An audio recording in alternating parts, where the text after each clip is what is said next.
To adjust folder grid on Samsung Galaxy S25 Ultra, long tap on an empty area on the home screen,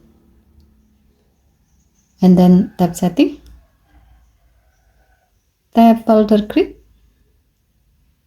Here you are provided with two options, 3x4 and 4x4.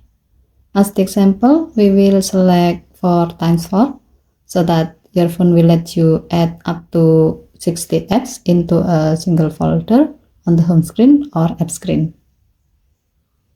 Given to the function, you can choose the bigger grid if you want to fit more apps in a folder, or you can choose the smaller grid if you want to make app icons within a folder bigger, so that the folder will look less crowded and you can get better accessibility.